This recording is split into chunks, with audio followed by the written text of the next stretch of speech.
నేను మీ నడుమ వినయాత్ములు దీనులైన ప్రజలను మిగులనిత్తును. మొదటి పట్టణము జఫన్యా గ్రంథము 2వ అధ్యాయము 3వ వచనము మరియు 3వ అధ్యాయము 12-13 వచనములు. జఫన్యా గ్రంథము 2వ అధ్యాయము 3వ వచనము మరియు 3వ అధ్యాయము 12-13 వచనములు.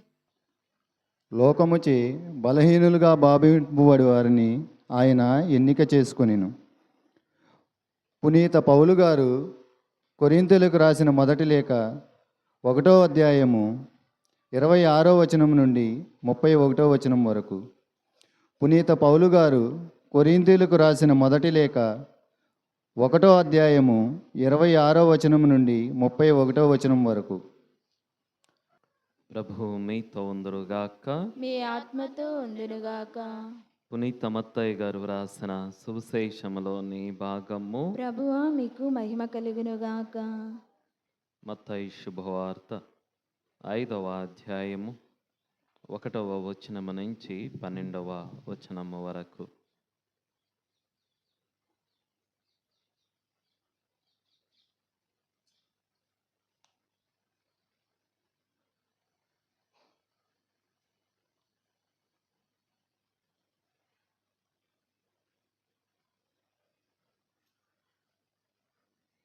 మత్తయి శుభవార్త 5వ అధ్యాయము 1వ వచనము నుంచి 12వ వచనము వరకు.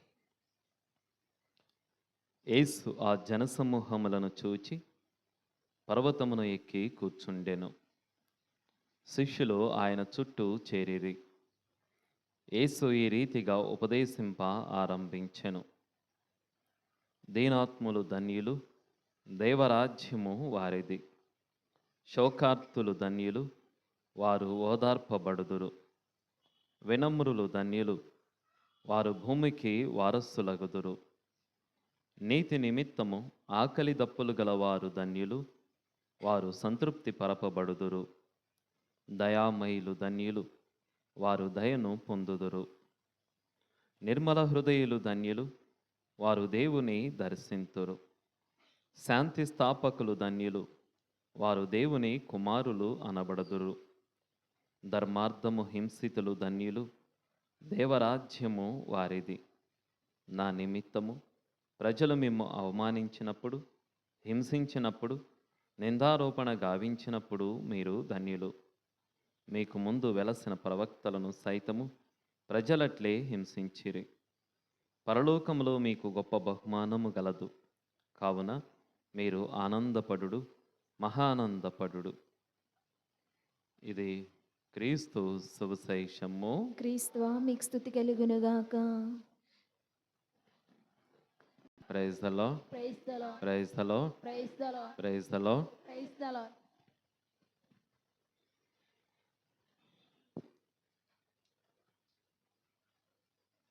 అష్టభాగ్యాలను ప్రభువు మనకు అందిస్తూ మన జీవితాలలో ఎలాంటి స్వభావం, మనస్తత్వం కలిగి జీవించాలో ఆ విషయాలను మనకి క్రీస్తు ప్రభు తెలియజేస్తూ ఉన్నారు.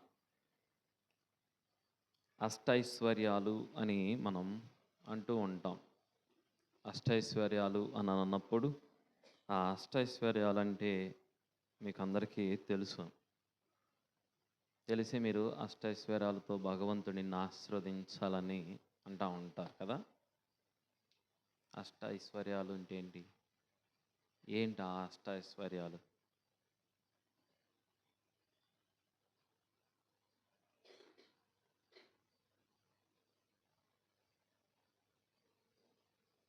ఆశీర్వదిస్తారు కదా మీరు ఎవరినన్నా.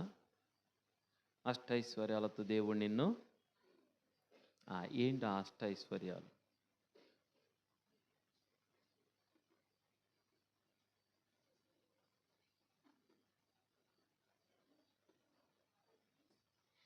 ఎప్పుడన్నా ఆశీర్వదించారు ఎవరినన్నా? అష్టైశ్వర్యాలతో దేవుడు నిన్ను ఆశీర్వదించాలని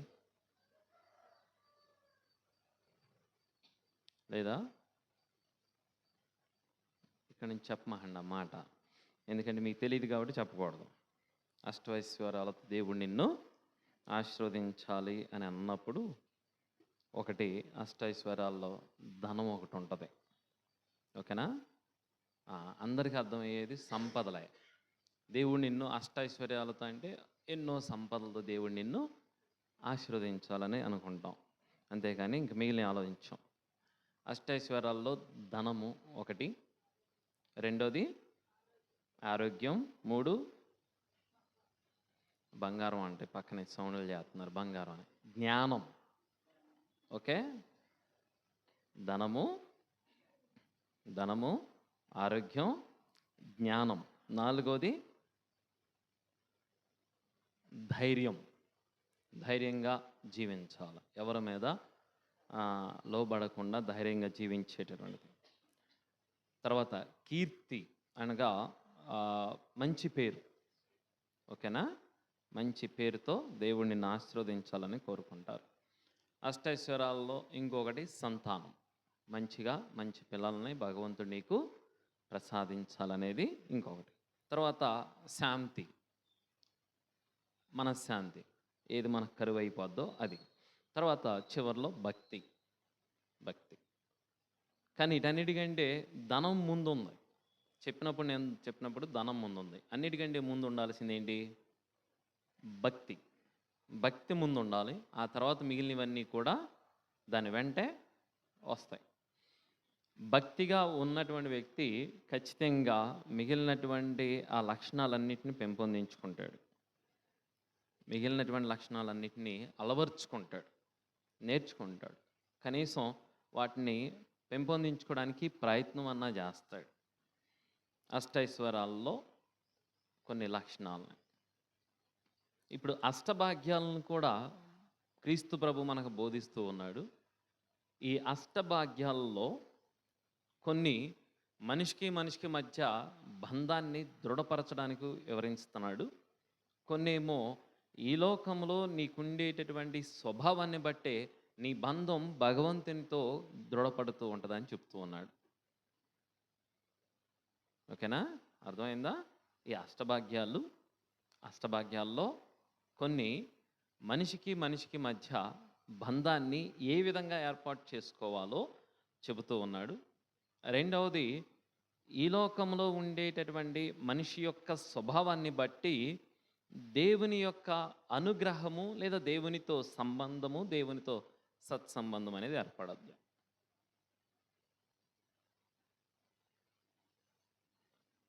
వినపడుతుందా? బయట కూర్చునేసరికి ఏం వినపడట్లేదేమో అని అనుకుంటున్నాను. ఓకే, అష్టభాగ్యాల్లో మొట్టమొదటిది 3వ వచనం ఒకసారి చదవండి. యేసు ప్రభు వాళ్ళకి బోధిస్తూ ఉన్నప్పుడు, దీనాత్ములు ధన్యులు, దేవుని రాజ్యము వారిది. ఓకేనా? దీనాత్ములు అంటే మంచి మనస్తత్వం కలిగిన వాళ్ళు, ఆత్మరూపాన్న అనగా మంచి మనస్తత్వము, మంచి తత్వము లేక మంచి స్వభావము ఉన్నటువంటి వాళ్ళదే దేవుని రాజ్యం అని అంటూ ఉన్నాడు. 8వ వచనం ఒకసారి చదివితే, నిర్మల హృదయులు ధన్యులు, వారు దేవుని దర్శిస్తారు. 9వ వచనము, శాంతి స్థాపకులు ధన్యులు, వారు దేవుని కుమారులు అనబడదురు. ధర్మార్థము హింసితులు ధన్యులు, దేవుని రాజ్యము వారిది. ఓకేనా?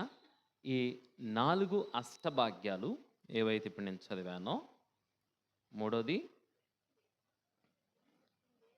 8వ వచనం, 9వ వచనం, 10వ వచనం, ఈ 4 వచనాల్లో మీరు మళ్ళొకసారి చూసుకుంటే మనిషికి దేవునికి మధ్య బంధాన్ని ఏర్పరుస్తుంది.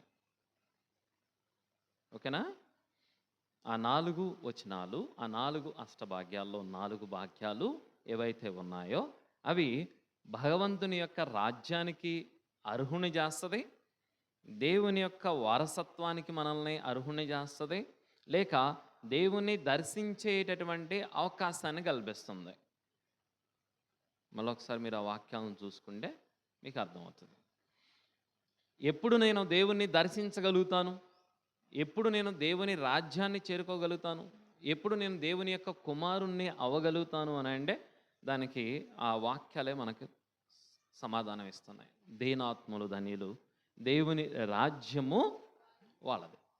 ఏ మనస్తత్వం అయితే వినయముతోనూ మంచి స్వభావంతోనూ మంచి ఆలోచనతో ఆ వ్యక్తి ఉంటాడో ఆ వ్యక్తి దేవుని రాజ్యానికి వారసుడవుతాడు. ఆ వ్యక్తిది దేవుని రాజ్యం అవుతుంది. 8వ వచనంలో నిర్మల హృదయులు ధన్యులు వారు దేవుని మరి నిర్మల హృదయం అనేది పేరుకి మాత్రమే మనం నిర్మల. ఎవరైనా ఉన్నారు నిర్మల? కొంపలు తీసి ఉన్నారా? ఎవరు? పేరుకి మాత్రమే మనం నిర్మలం అనుకుంటాం. నిర్మలత్వము అంటే ఏ కల్మషం లేకుండా ఉండడం, ఎలాంటి దురాలోచన లేకుండా ఉండడం, ఎలాంటి దుర్మార్గపు ఆలోచన లేకుండా ఉండడం, ఎలాంటి చెడు స్వభావం లేకుండా ఉండటం. అంటే మనం ఒక వ్యక్తితో మాట్లాడేటప్పుడు, సంభాషించేటప్పుడు, లేదా ఆ వ్యక్తితో కలిసి జీవించేటప్పుడు మనలో ఎలాంటి దురుద్దేశం లేకుండా ఉండడం. ఆ దురుద్దేశం లేకుండా ఉండగలిగినప్పుడు ఆ హృదయం నిర్మలంగా ఉంటుంది, మనస్సు నిర్మలంగా ఉంటుంది, ఆ హృదయం పదిలముగా ఉంటుంది. వాళ్ళు దేవునే దర్శిస్తారని చెప్తున్నాడు. మనమేమో ఎదురు ఒకటి మాట్లాడతాం, అంటే ఎదురుగానే ఉంటాం, ఎదురే ఒకటి మాట్లాడతాం, మొహం మీద ఒకటి మాట్లాడతాం, వెనక అవసరంలా బ్రెయిన్లోనే ఇంకోటి ఆలోచిస్తాం, మళ్ళీ వెనక్కి వెళ్ళ అవసరంలా ఎదురు ఒకటి వెనక ఒకటి అంటాం. కానీ అది అనంత అబద్ధం. ఎదురుగా నుంచొని ఉండం కానీ అమ్మ పాపమ్మ నువ్వు చాలా మంచిదానివి అని అంటున్నాను ఇక్కడ మాటల్లో, కానీ బ్రెయిన్లో మాత్రం ముచ్చుమొహం వేసుకొని చూస్తుంది ఏం కానీ తిట్టుకుంటా కూర్చుంటాను బ్రెయిన్లో. అంటే ఒక మాట ఎదురుగానే మంచిగా మాట్లాడతాను, ఒక ఆలోచన ఏమో ఆమెను ద్వేషిస్తూ ఉన్నాను మనస్సులో. ఎదురు ఆమెతో మంచిగా సంభాషిస్తూనే నా ఆలోచనలో ఆమె మీద ద్వేషభావాన్ని ఉంచుకున్నానే అనుకో, అది నిర్మలమైన మనస్సు అవ్వదు, ఆ నిర్మలత్వం అవ్వదు. దానివల్ల దేవుని నీ జీవితంలో ఎప్పుడూ కూడా దర్శించలేవు. అది ఈ లోకంలో ఎట్టగో అసాధ్యమైన పని. కనీసం మరణించిన తర్వాత భగవంతుని చేరడం అనే ఆలోచన కూడా అసాధ్యమైనటువంటి పని. ఎందుకనే ఎప్పుడు కూడా అష్టభాగ్యాల్లో క్రీస్తు ప్రభు చెప్పే మాట, నిర్మలమైనటువంటి మనస్తత్వం నీలో ఉంటే నువ్వు దేవుణ్ణి దర్శిస్తావు. ఎవరన్నా ఎప్పుడన్నా మనశ్శాంతిగా మాట్లాడిన వాళ్ళు ఉంటారా? ఎప్పుడు మాట్లాడినా నాకు ఎవరో ఒకళ్ళు ఏదో ఒకటి మనశ్శాంతి లేని మాటలే మాట్లాడుతూ ఉంటారు. భాగ్యం మౌనం అంటుంది. కరెక్ట్, అది నిజమే. మనశ్శాంతిగా మాత్రం కాసేపు కూడా ఉండలేకపోతున్నాం. అంటే మీ మనశ్శాంతి లేని సందర్భాల్లో అప్పుడప్పుడు నన్ను కూడా దాంట్లో లాగుతూ ఉంటారు. ఆ మనశ్శాంతి లేనటువంటి దాంట్లోకి నన్ను కూడా ఎగుతారు. అప్పుడు భాగ్యమ్మకి పాపమ్మకి ఇద్దరికి మనశ్శాంతి లేదనుకో, భాగ్యమ్మ పాపమ్మ కలిసి సాములోరు భాగ్యం మాట్లాడినంతసేపు భాగ్యంతో ఉండాలని, పాపంతో మాట్లాడినంతసేపు పాపంతో ఉండాలని వీళ్ళిద్దరు కొట్టుకునే దాంట్లో నన్ను కాదులే, నన్ను అంటే నేను అర్థం అనేది మీ అందరినీ అర్థమైందా? నన్ను అంటే నన్ను అనుకోమాహండి, మిమ్మల్ని కూడా అంటే ఒకరినొకడు. ఎందుకని అంటే నేను అతను ద్వేషిస్తున్నా కాబట్టి నాతో ఉన్న వాళ్ళందరూ కూడా వాడిని ద్వేషించాలా. నేను ఒక వ్యక్తిని అసహించుకుంటున్నాను కాబట్టి నాతో ఉన్న వీళ్ళందరూ కూడా ఆ వ్యక్తిని అసహించుకోవాలి. అంటే ఆ విధమైనటువంటి స్వభావంతో మనం ఉన్నప్పుడు మన మనస్తత్వం నిర్మలముగా ఉండదు. నిర్మలముగా లేనప్పుడు నువ్వు దేవుని దర్శించేటటువంటి అవకాశాన్ని కోల్పోతాం. ఇక్కడ దేవుని దర్శనాన్ని పక్కన పెట్టిన ముందు దేవుని యొక్క అనుగ్రహానికి కూడా దూరం అయిపోతాం మనం. దేవుని యొక్క ఆశీర్వాదానికి కూడా దూరం అయిపోతూ ఉంటాం. ఎందుకనంటే నా మనస్సు మంచిగా లేదు కాబట్టే దేవుని యొక్క ఆశీర్వాదం నన్ను చేరడానికి నాలో ఉన్న కల్మషం అడ్డుగా ఉంటుంది. దాని మూలంగానే మనం కొన్ని సందర్భాల్లో ఎంత ప్రార్థన చేసినా అది ఇసుకలో పోసినా, ఇసుకలో ఏం పోతారు? ఇసుకలో పడ్డా సామెత ఏదో ఉందిగా, బూడిదలో పడ్డా బూడిదలో పన్నీర్ ఎట్టబడద్దు అసలు. పాలక్ పన్నీరేగా మీరు అనేది? పన్నీర్ అంటే ఇసుకలో నూనె ఎట్టబడద్దు, ఇసుకలో బూడిదలో పన్నీర్ ఎట్టబడద్దు. ఏదైనా కానీ అంటే పండిన తర్వాత దాన్ని పోగు చేయలేనటువంటి స్థితిలో ఏదైతే ఉంటుందో అట్లాగే దేవుని యొక్క అనుగ్రహాన్ని మనం కూడా దూరం అవుతాం. 8వ వచనం అది. 9వ వచనంలో శాంతి స్థాపకులు ధన్యులు వారు దేవుని కదా. మీరందరూ శాంతి స్థాపకులే కాదా?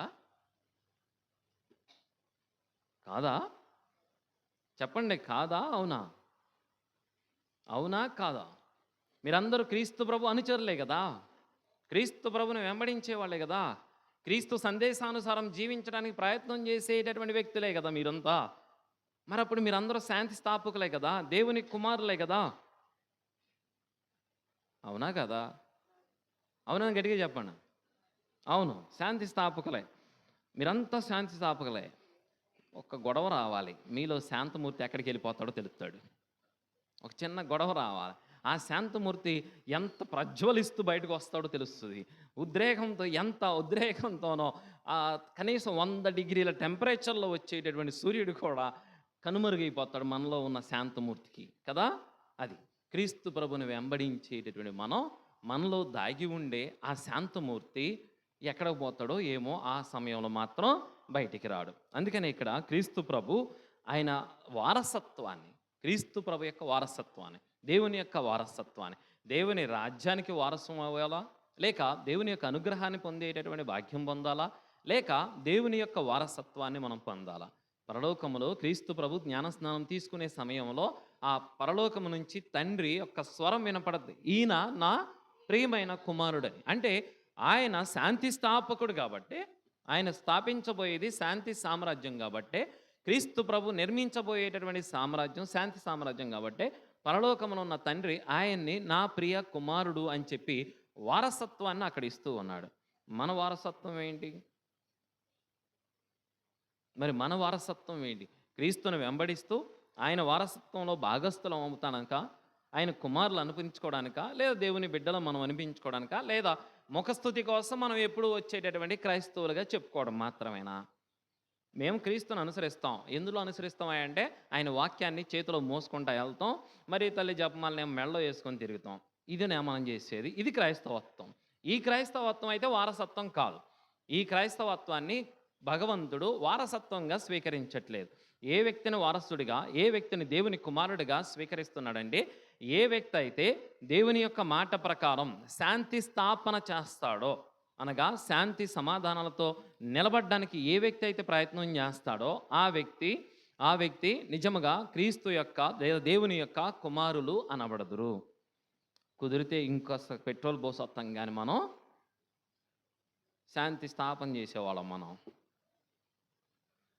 అవునా కాదా? అవునా కాదా? అవునా కాదా? కుదిరితే ఇంకొంచెం పెట్రోల్ పోస్తాం. మామూలుగా పెట్రోల్ కదా, అది హై టెంపరేచర్. ఫ్లైట్లో వాడే పెట్రోల్ వాడతారు. మళ్ళీ అక్కడ మామూలు బండ్లలో వాడే పెట్రోల్ వాడరు, ఫ్లైట్లో వాడే పెట్రోల్ అంత బగ్గుమని ఒక్కసారి రగిలిపోయే పెట్రోల్ వాడతారు. అంటే అంత భయంకరమైనటువంటి తగలబెట్టే ప్రయత్నాలు చేస్తారు. ఇంక మరి శాంతి స్థాపకులం ఎక్కడ మొత్తం? ఒక ఇద్దరు గొడవ పడుకున్నారంటే వాళ్ళిద్దరి మధ్య ఆ వివాదాన్ని పరిష్కరించి వాళ్ళలో శాంతి స్థాపన చేసే ప్రయత్నం చేయాలి. కానీ అది చేయరు. అది చేయకోకుండా వాళ్ళలో ఇంకా ద్వేషాన్ని పెంపొందింపజేసేటటువంటి ప్రయత్నం చేస్తారు. ఇంకా శాంతి స్థాపకులు ఎక్కడవుతాం మనం? శాంతి స్థాపన ఎక్కడ చేయగలుగుతాం? కాబట్టి దేవునితో సంబంధం మనకి ఉండాలి అని అంటే, దేవుని యొక్క అనుగ్రహాన్ని మనం పొందాలి అన్నా, లేక మనము దేవుని యొక్క ఆశీర్వాదాన్ని పొందే యోగ్యమైన జీవితం ఉండాలన్నా, మనలో ఈ అష్టభాగ్యాల్లో ఈ 4 అత్యంత ప్రధానమైనవి. మొదటిది, దేనాత్ములు ధన్యులు, దేవుని రాజ్యము వారిది. నిర్మలమైనటువంటి హృదయం ఎవరికైతే ఉంటుందో వాళ్ళు దేవుణ్ణి దర్శించేటటువంటి అవకాశం పొందుతారు. శాంతి స్థాపన ఎవరైతే చేయగలుగుతారో వారు దేవుని వారసులు లేదా కుమారులు కుమార్తెలు అనబడదురు. ధర్మార్థము హింసితులు ధన్యులు, దేవరాజ్యము వారే. ధర్మార్థము హింసితులు దేవుని నామమున హింసించబడేటటువంటి, మంచి కోసం హింసించబడేటటువంటి. నువ్వు మంచి చేసినప్పుడు నిన్ను ఎవరు మెచ్చుకోరు. అదే ఏదన్నా చెడు పనులు చేయి, అరే సూపర్ రా, నువ్వు నీ అంతటోడు లేడరా, నువ్వురా ఊరికి ఉండాల్సినవి అని చెప్తారనమాట. ఓకేనా? ఈ ప్రాక్టికల్గా చెప్పుకుంటాకి ఒకసారి మీకు చెప్పాను అనుకుంటున్నాను నేను ఆ స్టోరీ. కుర్రవాళ్ళు హాస్టల్లో పిల్లలు ఒకసారి వాళ్ళు ఫాదర్కి తెలియకోకుండా మందు బాటిల్ తెచ్చుకోవాలి. ఓకేనా? ఎవడు తెస్తాడు? దమ్ముంటే నువ్వు తేయగలవా అంటే ఆడికి అక్కడ దమ్ము కావాలన్నమాట. తెచ్చినోడు మగాడు. ఓకే, తెచ్చినోడు నువ్వు మగడు అయితే నువ్వు తీసుకొస్తావా అని అట్లా మాట్లాడుకుంటా ఉన్నారు వాళ్ళు. తీసుకొస్తావా, నువ్వు తీసుకొస్తావా. ఉంటుంది కదా, కొంతమంది భయం ఉంటుంది కదా, వాళ్ళలో ఒకడు కొంచెం వాడికి వాడే కొంచెం గొప్పగా చెప్పించుకోవడానికి, లేదా వాడిని వాడే హీరోలాగా ప్రజెంట్ చేసుకోవడానికి నేను తెస్తానురా, నేను తెస్తానని వెళ్ళి తీసుకొచ్చాడు. అంటే ఇప్పుడు వాళ్ళని అందరూ పొగుడుతారు కదా, ఎవరు అక్కడ ఉన్న వాళ్ళే పొగుడుతారు. ఆ తర్వాత ఫాదర్ చూస్తే మాత్రం వాయిదెత్తాడు, అంటే హాస్టల్లో పిల్లలకి. అది ఆ సందర్భంలో వాళ్ళు గొప్పగా చెప్పుకుంటూ ఉంటారు. ఇంకా చాలా చోట్ల మామూలుగా మీరు ఎప్పుడైనా నలుగురు ఐదుగురు ఆడవాళ్ళు కూర్చున్న చోట మీరు ఎప్పుడైనా గమనించారా? వాళ్ళకు వాళ్ళు గొప్పగా చెప్పుకుంటూ ఉంటారు. ఎవరు తగ్గరో వాళ్ళకు వాళ్ళే నేను గొప్ప అనే దాన్ని ప్రజెంట్ చేయడానికి చూస్తారు. ఓకేనా? రీసెంట్గా ఒక టీచర్ గారు 3 లక్షలు పెట్టి మెడలో ఒక ఏంటి దాన్ని ఏదో అంటారండి, హారం కొన్నారంట ఒక టీచర్ గారు. ఇంకొక టీచర్ గారు, ఆమె ఎప్పుడో ఒక 3-4 సంవత్సరాల క్రితమే ఇంకొక టీచర్ గారు అదే హారం కొంది. ఓకేనా? ఇప్పుడు కొత్తగా కొన్న ఆవిడేమో దాదాపు ఒక 4-5 లక్షలు పెట్టుకుంది. పాతగా ఎప్పుడో కొన్న ఆవిడేమో 1,50,000-2 లక్షలకు కొంది. ఇప్పుడు వీళ్ళ మధ్య డిస్కషన్. నేను కొత్తగా కొన్నాను, 5 లక్షలు అయింది అని ఏమని చెప్పింది. 5 ఎందుకు? నేను 1,50,000కే కొన్నాను అప్పుడు. ఎప్పుడోకప్పుడు. ఇప్పుడు వీళ్ళిద్దరిలో ఆ టాపిక్ ఏంటి? అవునా, ఎవరు గొప్ప అని చెప్పుకోవడానికే ఇది డిస్కషను. అవును, అర్థమైందా? అంటే వాళ్ళిద్దరిలో ఆ డిస్కషన్ ఏంటంటే 5 లక్షలకు కొన్నానని గొప్పగా చెప్పడం, ఆమెమో నువ్వు 5 లక్షల ఆంటికి నేను ఎప్పుడో 1,50,000కు కొన్నా అంటే, ఒక విధంగా నువ్వు ఇప్పుడు కొన్నావేమో నేను ఎప్పుడో కొన్నా. ఎక్కడ తగ్గేది లేదు ఎవరో. ఓకేనా? ఇది అంటే ధర్మార్థము హింసితులు ధన్యులు, వాళ్ళు దేవుని రాజ్యము వారిదేనంటే. ధర్మార్థము అనగా ఇక్కడ మనిషి తనను తాను తగ్గించుకుంటూ మంచి స్థాపన చేయడానికి ఎంతకైనా సరే ప్రయత్నం చేయాలి. మంచి స్థాపన చేయడానికి నువ్వు ఎంతకైనా దిగొచ్చు, నో ప్రాబ్లం, దాంట్లో ఏ విధమైనటువంటి బాధ ఉండదు. అదే చెడు విషయంకి వచ్చేసరికి నువ్వెంత పెంచుకున్నా సరే అది నిన్ను నాశనం చేస్తుంది తప్ప దానివల్ల ప్రయోజనం లేదు. అంటే ఇప్పుడు గొప్పలు చెప్పుకోవడమో, లేదా నన్ను నేను ప్రజెంట్ చేసుకోవడమో, నన్ను నేను చూపించుకోవడానికి ప్రయత్నం చేయడం ఎప్పుడైనా చేసినా అనుకో, దానిలో ఏం ఉండదో. చూసిన వాళ్ళందరూ నీ ముందేమో అబ్బా నిజంగా నువ్వు సూపర్ రా, హీరోరా అని చెప్తూ ఉంటారు. కానీ పక్కెళ్ళినాక ఈడి డబ్బా మనం వినలేకపోతున్నారా, ఈతనాడి నుంచి కొడతానే ఉన్నాడు ఈ డబ్బా అని చెప్పి తర్వాత అందరూ తిట్టుకుంటారు. అర్థమైందా? అంటే ఏది కూడా ధర్మము మంచిది అనే దాని విషయంలో మనం ఎంతకైనా సహాయం చేయడానికో ప్రయత్నం చేయడానికో మనం ముందుండే, దానివల్ల దేవుని రాజ్యాన్ని చేరేటటువంటి అనగా దైవ రాజ్యాన్ని నిర్మించడానికి మనం పునాది వేసిన వాళ్ళం అవుతామే తప్ప నాశనం చేసేవాళ్ళం కాదు. అంతే తప్ప మనల్ని మనం తగ్గించుకోవడం ఏదైతే ఉంటుందో అది న్యాయం కోసం, మంచి కోసం నిరంతరం ప్రయత్నం చేస్తూ ఉండాలి. అయితే ఇక్కడ క్రీస్తు ప్రభు అష్టభాగ్యాల్లో ఈ 4 అష్టభాగ్యాలని దేవునితో ఉన్నటువంటి సంబంధాన్ని నిర్మించడానికి చెబుతూ ఉన్నారు. ఇంకా మిగిలినటువంటి అష్టభాగ్యాలు మనుషుల మధ్య ఉండాల్సినటువంటివి, లేదా మనుషుల మధ్య ఉండాల్సినటువంటి ఆ సత్సంబంధాలను గురించి మనం అక్కడ చదువుతూ ఉన్నాం. ఒకసారి శోకార్తులు ధన్యులు, వారు ఓదార్పబడదు. వినమ్రులు ధన్యులు, వారు భూమికి వారసులగుదురు. ఓకేనా? నీతి నిమిత్తము ఆకలి దప్పులు గలవారు ధన్యులు, వారు సంతృప్తి పరపబడుదురు. ఇక 11వ వచనంలో నా నిమిత్తమై ప్రజలు మేము అవమానించినప్పుడు, హింసించినప్పుడు, నిందారోపణ గావించినప్పుడు మీరు ధన్యులు. ఓకేనా? ఈ అష్టభాగ్యాలు ఈ 4 ఏదైతే ఉన్నాయో దేవుని యొక్క సత్సంబంధంతోనే మాత్రమే కాకుండా మనిషికి మధ్య కూడా ఉండాల్సినటువంటి బాంధవ్యాన్ని వివరిస్తూ ఉన్నాయి. ఒకసారి శోకార్తులు ధన్యులు, వారు ఓదార్పబడుదురు. ఎవరింట్లో శోకం లేదు ఒకసారి చెప్పండి. శోకము లేనటువంటి ఇల్లు ఏదైనా ఉందా?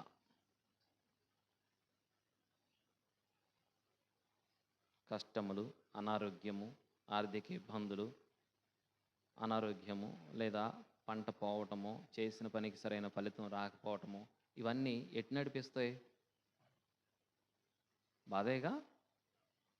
బాధేనా? బాధే.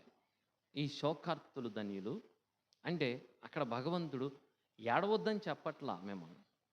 ఒకసారి మాత్రం ఏడవద్దని చెప్తాడు, కానీ అది కూడా ఆయన నా కోసం ఏడవద్దు అన్నాడు. ఓకేనా? నా కోసం ఏడమాకండి. ఎవరి కోసం ఏడవాలి? జాగ్రత్త. యేసుప్రభు చాలా తెలివిగా చెప్పాడు, మీకోసం, మీ బిడ్డల కోసం ఏడవండి. నా కోసం అయితే అది మషరు నిజమేనా? నా మీద పడి ఏడమాకండి అంటారు చూసారా మీరు? నా మీద పడి ఏడమాకండి, మీరు వాళ్ళ మీద వీళ్ళ మీద పడి ఏడమాకండి, మీ బిడ్డల కోసం ఏడవండి. అర్థమైందా? యేసుప్రభు చాలా తెలివిగా చెప్పాడు అక్కడ ఆ రోజు చెప్పిన మాటల్లో. మీ బిడ్డల కోసమే ఏడమంటే ఏదో మిమ్మల్ని కూర్చొని ఆపసోపాలు పెట్టి ఏడమని కాదు, అంటే జాగ్రత్త పడమని. నీవు నీ బిడ్డల కోసం నీవు జాగ్రత్త పడు. నీ బిడ్డలకి తెలివిని, అష్టైశ్వర్యాల్లో ఏవైతే ఉన్నాయో అవి వాడికి బోధించాలని, ఆ జ్ఞానాన్ని వాళ్ళలో నింపాలని, నీ బిడ్డలకు నువ్వు అది అందించాలని. వాళ్ళకి ఎప్పుడైతే ఆ అష్టైశ్వర్యాలని నువ్వు ఆ బిడ్డలకు అందిస్తావో అప్పుడు నువ్వు ఏడవాల్సినటువంటి అవసరం ఉండదు. అంటే జాగ్రత్త పడమని అక్కడ క్రీస్తు ప్రభు బోధిస్తూ ఉన్నాడు నీ బిడ్డల కోసం. అందుకని ఇక్కడ శోకార్తులు ధన్యులు, వారు ఓదార్పబడుదురు అంటే వాళ్ళు ఏడుస్తూ ఉన్నప్పుడు ఎందుకు ఏడుస్తారా అంటే వాళ్ళకు వచ్చినటువంటి ఇబ్బందుల నుంచి ఏడుస్తూ ఉంటారు. కానీ అక్కడ క్రీస్తు ప్రభు ఒక భరోసా ఇస్తున్నాడు, ఏడవండి, నో ప్రాబ్లం. మీకు వచ్చేటటువంటి బాధలకో, ఇబ్బందులకో, ఇక్కట్లకో, లేక అనారోగ్యానికో, లేక నష్టానికో మీరు ఏడవండి, కానీ మీరు ఓదార్పబడుదురు. ఎప్పుడు? మీకు సమయం ఉంది, ఆ సమయంలో నువ్వు ఊహించని రీతిలో నీకు భగవంతుడు అందిస్తాడు. అర్థమైందా? నీకు ఓదార్పబడదు అంటే భగవంతుడే నీకు ఆ ఓదార్పుని అందిస్తాడు. అది ఓదార్పు. అంతేకాకుండా ఇంకొక శోకం అనేది ఉంటుంది. ఆ శోకం ఒకటి మన కోసం మనం, మన బిడ్డల కోసం మనం ఒకటి. రెండోది నేను ఇస్తున్నాడు మాస్టర్ అన్నాను కదా, నా మీద పడి ఏడమ్మాకండి. ఊరికే మాట ఆయన అన్నాను, ఆయన కాదు. మనం అందరం కూడా ఇంచుమించు ఈ బాండ్లోనే ఉంటాం. మనం ఆడి మీద ఈడి మీద, మనం చేసిన తప్పుదాలకు కూడా ఆడి మీద ఈడి మీద పడుతూ ఉంటాం. వాళ్ళ మీద ఈడి మీద పడి వాళ్ళ మీద చెప్తూ ఉంటారు చూసారా, ఎందుకు పెద్ద నా మీద పడి ఎడుతున్నావు అని అంటారు చూడండి మీరు మాట. అంటే ఆ ఏడుపు దానివల్ల ఏ ప్రయోజనం లేదు, అది భగవంతుడు కూడా అసహించుకునేటటువంటి పని. మీకు అర్థమైందని నేను చెప్పేది?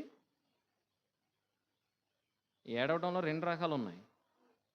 తన కోసం తాను ఏడవటం, ఎదుటోళ్ళ మీద పడి ఏడవటం. ఇక్కడ క్రీస్తు ప్రభు చెప్పేది తన కోసం తాను ఏడవమని. ఆ ఏడిచిన ఆ బాధలు, కష్టాలు, దుఃఖాలు ఏవైతే ఉన్నాయో నువ్వు బాధపడినా పర్వాలేదు, ఆ బాధ నుంచి భగవంతుడు నీకు ఓదార్పును ప్రసాదిస్తాడని. దానివల్ల భగవంతుని యొక్క అనుగ్రహం ఉంటుంది. కానీ ఎదుటోళ్ళ మీద పడి ఏడ్చే దాని మీద మాత్రం నీకు ఎలాంటి ఓదార్పు ఇవ్వబడదు. దానివల్ల నీకు అనవసరమైనటువంటి బీపీ షుగర్లు తప్ప ఏమీ ఉండదన్నమాట. దాని గురించి జాగ్రత్త. ఇక 5వ వచనంలో వినమ్రులు ధన్యులు, వారు భూమికి వారసులగుదురు. అర్థమైందా? మనకి వినేటటువంటి శక్తి చాలా తక్కువ, వినడం అనేది తక్కువ. ఇప్పుడు మీరు కూడా అంతే, ఎప్పుడు వదిలేస్తాడు సనలూరు అన్నాడు చూస్తున్నారు. మనసులో మేము చచ్చిపోతున్నాం, ఆయనకి ఏముంది పైన స్లాబ్ ఉంది అంటున్నారు. అలా చూస్తాం మనం. వినమ్రులు ధన్యులు అంటే వినటం అనేది, ఎప్పుడైతే ఒక వ్యక్తి వినటం నేర్చుకుంటాడో తనకు విజ్ఞానాన్ని పెంపొందించుకుంటాడు. అర్థమైందా? అది బాల్యం నుంచి కూడా పిల్లలకి నేర్పించడం నేర్చుకోవాలి. వినటం అనేది వినమ్రత లేదా వినయం కలిగి జీవించటం అనేది, ఇవన్నీ కూడా ఎక్కడి నుంచి వస్తాయంటే ముందు పిల్లలు ఏదైనా చెప్తున్నప్పుడు వినాలి. అది విన్నప్పుడే వాడిలో ఆ ఆలోచన శక్తి అనేది పెరుగుతుంది.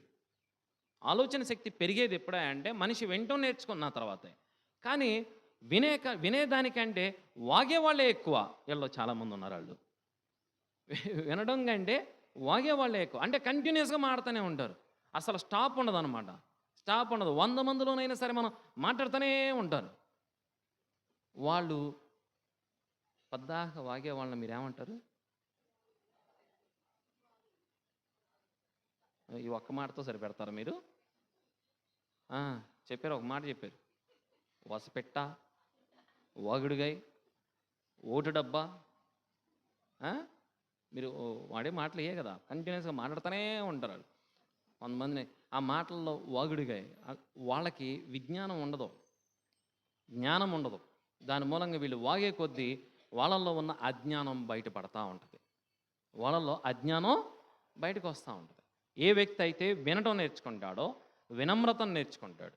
ఏ వ్యక్తి వినమ్రతతో ఉంటాడో ఆ వ్యక్తి విజ్ఞానాన్ని సంపాదించుకుంటాడు.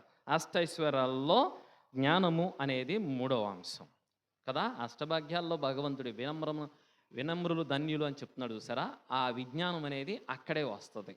వినపడుతుందా వెనకమల కటం? వినపడుతుందా? సరిహద్దు వినపడుతుందిగా. విజ్ఞానం అనేది విన్నప్పుడు వస్తుంది, వినకోకుండా నుంచున్నప్పుడు రాదు. వచ్చి ఎదురు కూర్చోండి. ఓకే, విన్నప్పుడు వస్తుంది. ఆ విజ్ఞానం అనేది వినడం నేర్చుకున్న తర్వాతే మనిషి సాధించగలుగుతాడు. వినడం అనేది ఎప్పుడైతే పిల్లలు క్లాసులో వింటారో ఆ క్లాసులో విన్న అంశాన్నే వాళ్ళు ఆలోచన చేసి క్రొత్తగా మరలా సృష్టించడానికి అవకాశం ఉంటుంది. ఏ వ్యక్తి అయితే వినకోకుండా ఊరికే వాగుతూ ఉంటాడో ఆ వ్యక్తిలో విజ్ఞానం ఉండదు, విజ్ఞాన సూక్తులు ఉండవు, మనిషిని నేర్పించగలిగేటటువంటి శక్తి కూడా ఉండదు. దానివల్ల మనిషి తన జీవితాన్ని పోగొట్టుకుంటాడు. అంటే ఆ వ్యక్తులకి మీరు పెట్టే పేర్లు వసపెట్లో, డబ్బాలో, వాగుడిగాయలో, లేదా అసలు ఆ వ్యక్తులు వచ్చారంటే ముందు మీరు దూరంగా ఉంటారు. ఆ వ్యక్తులు వచ్చారంటే కాముగా వెళ్ళిపోతారు. కొంతమంది కాముగా పక్క జారుకుంటారు. ఏంట్రా అంటే అమ్మో మేమేం లేదు సార్, మీరు కూర్చోండి. మీరైతే ఎండారు, మేము మాత్రం ఖాళీ కూర్చున్నాం అనమాట ఇక్కడ వినటానికి, అంతే. అందుకనే మాకు మాత్రం పెడేస్తారు. భూమికి వాళ్ళు వారసులు అవుతారు. ఎప్పుడు అవుతారంటే వారసత్వం అంటే వాళ్ళు పరిపాలకులు, లేదా వాళ్ళు చెప్పే మాటని జనం వింటారు. వాళ్ళు చెప్పే మాటల్ని ప్రజలు వింటారు. ఎప్పుడు వింటారు అంటే ఆ మాటల్లో జ్ఞానం ఉన్నప్పుడు, ఆ మాటల్లో విజ్ఞానం ఉన్నప్పుడు, ఆ మాటల్లో పస ఉన్నప్పుడు. వసక అర్థమైందా? పసకి వసకి తేడా ఉంది కదా. వస అంటే వగుడుగాయి, పస అంటే దానికి కనీసం ఉపయోగపడేది పస అన్నట్టు. అందుకనే అది ఉన్నప్పుడు మనుషులు ఆ వ్యక్తిని ఆలకించడానికి ప్రయత్నం చేస్తారు. అది మనం నేర్చుకోవాలి. క్రీస్తు ప్రభు చెప్పే అష్టభాగ్యాల్లో అదో ఒక అంశం. ఇంకా నీతి నిమిత్తము ఆకలి దప్పులు గలవారు ధన్యులు, వారు సంతృప్తి పరపబడుదురు. అంటే ఎట్టి పరిస్థితుల్లోనూ కూడా నీతిని తగలబెట్టకూడదు, న్యాయాన్ని తగలబెట్టకూడదు. ఎప్పుడూ కూడా నీకు ఎంత బాధ వచ్చినా, ఎంత కష్టం వచ్చినా సరే నీతి నిమిత్తము అంటే మంచి నిమిత్తము, మంచి చేసేయాలనేటటువంటి ఒక తపంతోనే ఉండాలి తప్ప ఏదో అవకాశం వచ్చింది కదా అని చెప్పి నేను నా నీతిని మార్చుకునే ప్రయత్నం ఎప్పుడు కూడా చేయకూడదు. అలా చేయకుండా ఎప్పుడైతే మనిషి ఉంటాడో వాడు ఖచ్చితంగా సంతృప్తి పరపబడుదురు. ఇది మనం నేర్చుకునేటువంటి అష్టభాగ్యాల్లో ఉన్న కొన్ని అంశాలు. ఇక 11వ వచనంలో చివరి వచనం మనకి కొన్ని అంశాలని తెలియజేస్తుంది. నా నిమిత్తము ప్రజలు మిమ్ము హింసించినప్పుడు, అవమానించినప్పుడు, మీరు నిందారోపణ గావించినప్పుడు మీరు దాన్ని అసలు మీకు యేసుప్రభు పేరట మిమ్మల్ని ఎవడమ్మా నిందించేది? మీరు ఎప్పుడన్నా యేసుప్రభు కోసం నిందలు పడ్డారా? ఎప్పుడు భాగ్యమా? ఎప్పుడో పడ్డదంట. యేసు ప్రభు కోసం, దేవుని యొక్క స్వార్థ కోసం, క్రీస్తు ప్రభు కోసం మీలో ఎంతమంది నిందలు పడ్డారు చెప్పండి.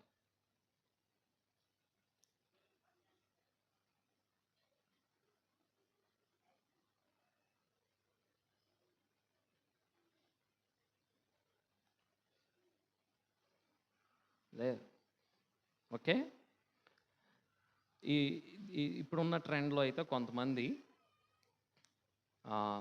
దేవుని స్వార్థ ప్రచారం అనే ఒక పేరుతో ఎక్కడ పడితే అక్కడికి వెళ్ళి ఎవరితో పడితే వాళ్ళతో ఏది పడితే అది మాట్లాడేసి కనీస జ్ఞానం లేకుండా, కనీస బైబిల్ గ్రంథ జ్ఞానం లేకుండా కూడా మాట్లాడేస్తూ వాళ్ళు గర్వంగా చెప్పేటటువంటి మాట ఏంటి తెలుసా?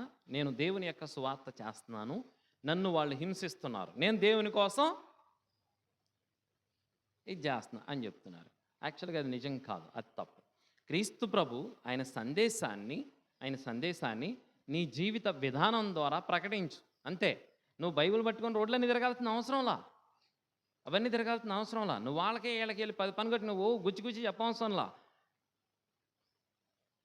నిజంగా నీకు దేవుని మీద నమ్మిక నీకుంటే నీ జీవిత విధానము ద్వారా, నువ్వు చేసే పని ద్వారా, నువ్వు చేసే ఆ తలంపు ద్వారా, లేదా నీ మాట ద్వారా నిన్ను చూసి మరొక వ్యక్తి దేవుని సన్నిధికి రావాలే తప్ప నిన్ను చూసి జనం గుళ్ళో నుంచి పారిపోకూడదు. అర్థమైందా? నిన్ను చూసి జనం పారిపోకూడదు. అంటే ఏదైతే నువ్వు చెయ్యాలో దాన్ని చేయకోకుండా నీకు నచ్చింది నువ్వు చేసుకొని దేవుని పేరట నేను నిందారోపణ గావించబడ్డానని చెప్తే అది నిజంగా దేవుని యొక్క స్వార్థలో భాగం కాదు, దేవుని యొక్క సందేశం అది కాదు, దేవుడు ఆశించేటటువంటిది కూడా అది కాదు. నిజంగా నువ్వు దేవుని యొక్క సందేశానుసారం జీవిస్తే నిన్ను చూసి మరో కొంతమంది ఇదిగో నేను దేవాలయానికి వెళ్ళాలి, ఇంత భక్తిగా ఈమె ప్రార్థన చేస్తుంది, ఆమెతో నేను కూడా దేవుని సన్నిధికి వెళ్తే దేవుడు నన్ను నా కుటుంబాన్ని కూడా ఆశీర్వదిస్తాడే. ఆమె ఆశీర్వదించబడింది. ఆమెకున్నటువంటి విశ్వాసం ద్వారా ఆ వ్యక్తి ఆశీర్వదించబడ్డాడు, ఆ కుటుంబం దీవించబడింది.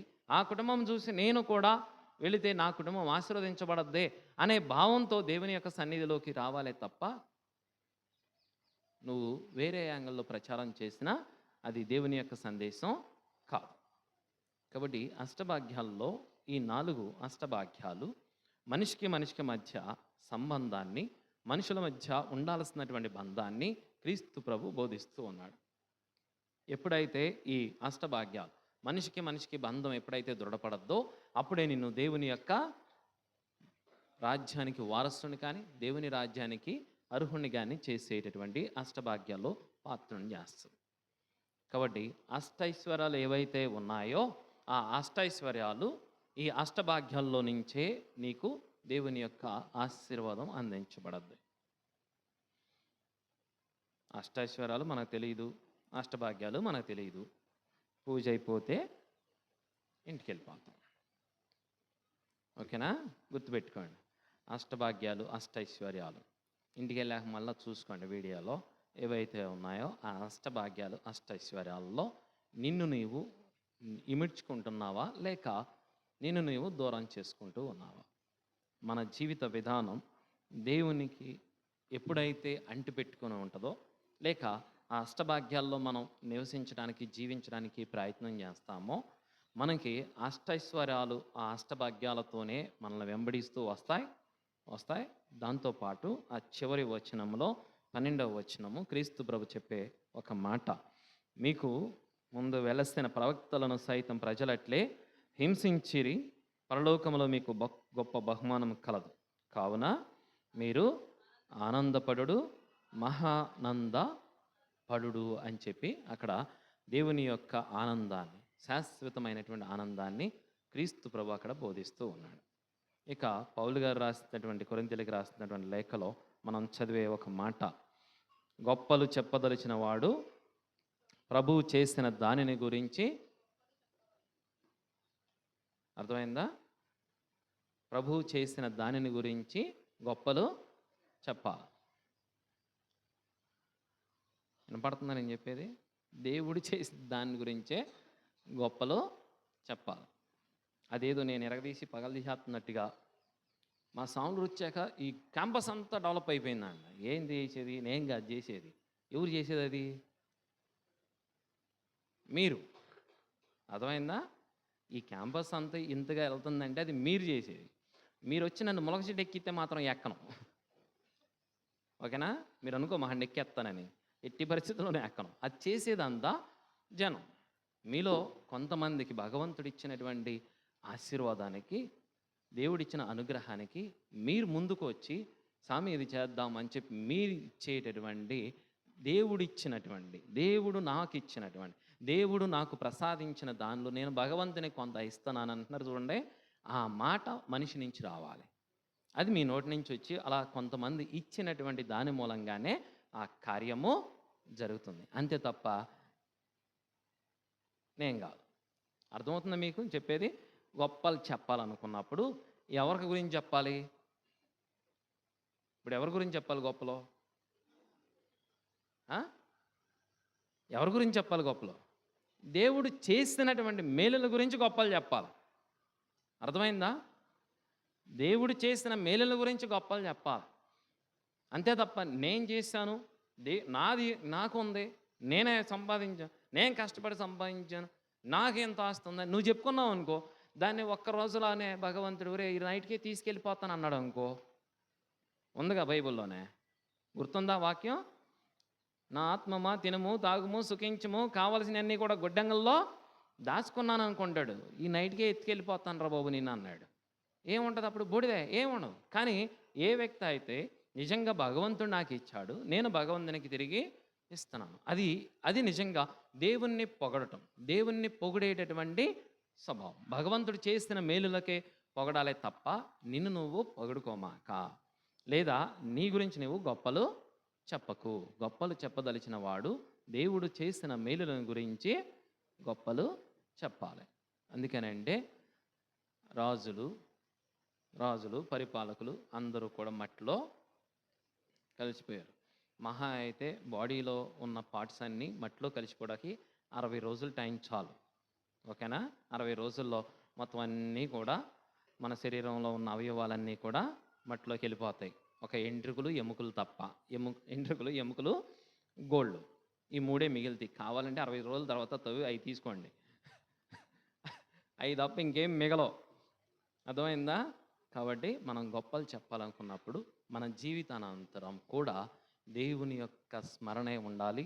మనం చనిపోయిన తర్వాత దేవుడు ఆ వ్యక్తిని ఎంతగా ఆశీర్వదించాడని నీ గురించి కూడా గొప్పలు చెప్పుకోవాలి. నీ గురించి అంటే నీకు దేవుడు చేసిన మేలులను గురించి గొప్పలు చెప్పాలి. ఇదంతా ఎక్కడ జరిగిద్దా అంటే నాలో ఉన్న భక్తి విశ్వాసాన్ని బట్టి. అది ఎప్పుడైతే దృఢంగా ఉంటుందో సకల ఐశ్వర్యాలు అష్టభాగ్యాలు అన్నీ కలిసి మన జీవితాన్ని నిర్మిస్తాయి. అలాంటి జీవితాన్ని భగవంతుడు మనకు ప్రసాదించాలని దేవబల పూజలో ప్రత్యేకంగా ప్రార్థన చేద్దాం. అందరం లేచి నిలబడి విశ్వాస సంగ్రహం చెప్దాం. పరలోకమును